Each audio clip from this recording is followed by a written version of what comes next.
From the Tamil Nadu Assembly passing a special attention motion over the two-language policy to the latest updates on the Justice Varma cash discovery row to the Delhi budget, let's take a look at the top stories that are making the headlines today. Good evening. I am Nivedita and this is the Hindu's news wrap. Let's get started. The Tamil Nadu Assembly passed a special attention motion supporting the state's two-language policy. While responding to the motion in the State Assembly, TN Chief Minister M.K. Stalin reiterated his commitment to protect the Tamil language and the people. He said, and I quote, "We will not accept the three-language policy. Tamil and English are the two languages of Tamil Nadu and there is no change in that position," unquote. All parties other than the BJP participated in the debate. AIADMK's deputy floor leader R.B. Udayakumar said that his party supported this stance. Here's what the leader said. தமிழும் ஆங்கிலம் தான் தமிழ்நாட்டினுடைய இருமொழி கொள்கை, அதில் எந்த மாற்றமும் இல்லை. இருமொழி கொள்கை மட்டுமல்ல, நமது வழி கொள்கையும் அதுதான். ஏன் விழி கொள்கையும் அதுதான். எந்த பழிச்சொல் சொன்னாலும் என் உயிர் கொள்கையில் விட்டு தர மாட்டோம், விட்டு விலக மாட்டோம் என்பதை மாமன்றத்தில் உறுதியாக மீண்டும் மீண்டும் நான் பதிவு செய்கிறேன். இது பண பிரச்சனை அல்ல, நம் இன பிரச்சனை. நாம் தமிழை, தமிழினத்தை, தமிழ்நாட்டு மாணவ கண்மணிகளை, இளைய சமுதாயத்தை காக்கக்கூடிய பிரச்சனை. அவர்கள் நிதி தரவில்லை என்பதற்காக இனமானத்தை அடமான வைத்து வெகுமானம் பெறும் கொத்தடிமை அல்ல நாங்கள். பேரறிஞர் பெருந்தகை அண்ணா அவர்கள் இருமொழி கொள்கை அதனுடைய சிறப்பை இந்தியா மட்டுமல்ல உலகெங்கும் ஏற்றுக்கொள்கிற வகையிலே இதே அவையிலே அவர் எடுத்து வைத்திருக்கின்றார்கள். அவருடைய அரசியல் வழித்தொண்டலாக பாரத் ரத்னா புரட்சி தலைவர் அவர்களும் இருமொழி கொள்கையை வலியுறுத்தி அவர் செயலாக்கம் செய்திருக்கின்றார்கள். அவருடைய அரசியல் வாரிசாக தமிழர் குலசாமி இதய தெய்வம் புரட்சி தலைவி அம்மா அவர்களும் இருமொழி கொள்கையை வலியுறுத்தி செயலாக்கம் கொண்டு வந்திருக்கின்றார்கள். அவருடைய அரசியல் வாரிசாக இருக்கிற புரட்சி தமிழர் எடப்பாடியார் அவர்களும் இருமொழி கொள்கையிலே உறுதியாக இருக்கிறார்கள். இதில் பாரதிய ஜனதா கட்சியை பொறுத்த வரைக்கும் மும்மொழி கொள்கை என்பது ஹிந்தி திணிப்பு அல்ல. மும்மொழி கொள்கை என்பது ஏற்கனவே தமிழகத்தில் அமலில் இருக்கிறது.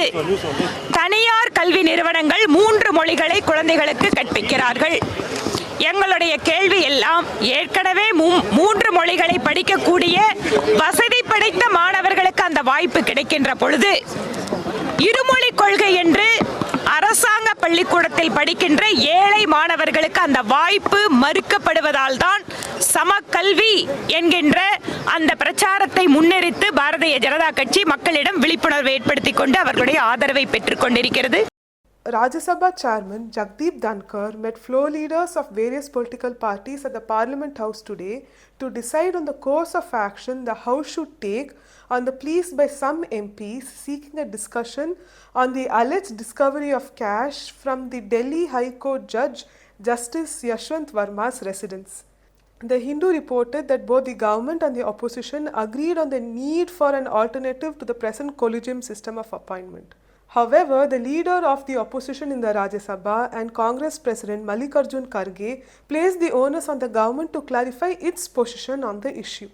At the end of the meeting, which was inconclusive, it was decided that the leader of the House in the Rajya Sabha, J.P. Nadda, will have a one-on-one meeting with the floor leaders on the issue to try and find a solution. Meanwhile, 3 members of the Supreme Court appointed in-house committee commenced their inquiry into the matter, PTI has reported. The 3 judges were inside the official residence of Justice Varma for around 30 to 35 minutes and apparently inspected the site, it reported. In a related development, the Supreme Court Collegium on Monday recommended the repatriation of Justice Varma to the Allahabad High Court amid the controversy over the discovery of cash. It said that the recommendation was made at 2 of its meetings on the 20th of March and the 24th of March. However, the government's approval is needed for the repatriation. The Allahabad High Court Bar Association began an indefinite strike to protest against the proposed transfer of Justice Varma to the High Court. Delhi Chief Minister Rekha Gupta presented a 1 lakh crore budget with 10 focus agendas, including the cleaning of Yamuna, economic empowerment of women, infrastructure, water, and connectivity. She asserted that the budget is a roadmap for making the national capital self-reliant. In her 138-minute speech, Gupta, who is also the finance minister, called the BJP's maiden budget historic, emphasizing the fact that the era of corruption and inefficiency was over. This is the first budget presented by the BJP-led government in Delhi in over 26 years following the party's major victory over the AAP in the recently concluded assembly elections. India and China exchanged views on the early resumption of cross-border cooperation and exchanges, including on trans-border rivers and the Kailash Manasarovar Yatra. This was during the 33rd meeting of the Working Mechanism for Consultation and Coordination on the India-China Border Affairs held in Beijing. The two sides agreed to work together to make substantial preparation for the next meeting of the special representatives, which will be held in India later this year. In a statement, the Indian Ministry of External Affairs said, and I quote, "Peace and tranquility on the border are critical for the smooth development of overall bilateral relations." Samsung violated laws and knowingly and intentionally presented false document before the customs authorities for clearance, Reuters has reported. Tax authorities have ordered Samsung and its executives in India to pay 5,150 crore rupees in back taxes for penalties and dodging tariffs on the import of key telecom equipment.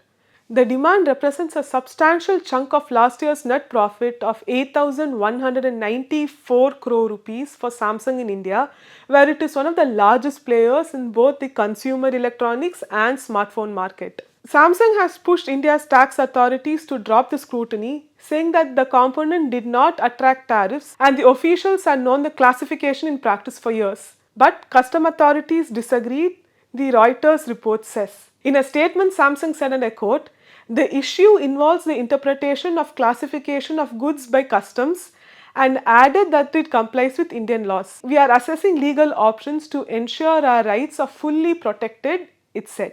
The Customs Authority and the Finance Ministry did not respond to Reuters' queries. Reliance also did not respond to the queries, Reuters has reported. Well, that's it for this evening wrap. Stay tuned to The Hindu for more updates and subscribe for more.